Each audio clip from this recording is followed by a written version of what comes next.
बाप्पांच्या आगमनाची आतुरतेने सगळेजण वाट पाहत होते आणि अखेर बाप्पांचं मोठ्या उत्साहात आणि पारंपरिक पद्धतीने ढोल ताशांच्या गजरात स्वागत करण्यात आले। पेरुगेट चौक मित्रमंडळातर्फे सुद्धा मोठ्या थाटात बाप्पांचे आगमन करण्यात आले। पेरुगेट चौक मित्रमंडळ यंदाच्या वर्षी 53व्या वर्षात पदार्पण करत आहे।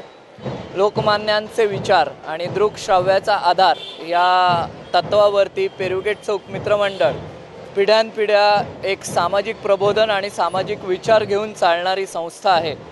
मी संस्था अशासाठी म्हणतो कारण हीच एक लोकमान्यांच्या मनातील चळवळ आम्ही सर्व हे पिढीचे लोक पुढे चालवण्याचा प्रयत्न करतोय। कदाचित आम्ही त्यात यशस्वी होऊ असं मला विश्वास वाटतो। या वर्षी मंडळाने सियाचीनचा लढा या विषयावरती दृकश्राव्य माध्यमातून समाज प्रबोधन करावयाचे ठरवले आहे। त्यासाठी आम्ही विविध स्तरातील लष्करी अधिकाऱ्यांसोबत काही बैठका केल्या आणि त्यांच्या एक इन्फॉर्मेशनवरून आम्ही काही दृकश्राव्य फीत बनवली आहे। आगमनाच्या सोहळ्यात फक्त महिला ढोल पथकाचा समावेश होता आणि यंदाच्या वर्षी सियाचीनचा देखावा करण्यात आलाय। सन 1964 मध्ये या मंडळाची स्थापना झाली। त्यानंतर अनेक कार्यकर्त्यांनी आपले घर बदलले, पण मंडळाची टीम मात्र तशीच राहिली। दूर राहत असले तरी मंडळाचे कार्यकर्ते उत्सवासाठी एकत्र येतात। मंडळातर्फे वर्गणी गोळा करण्यात येत नाही, तर नागरिकांनी स्वतःहून दिलेल्या वर्गणीतून मंडळाचे काम चालते।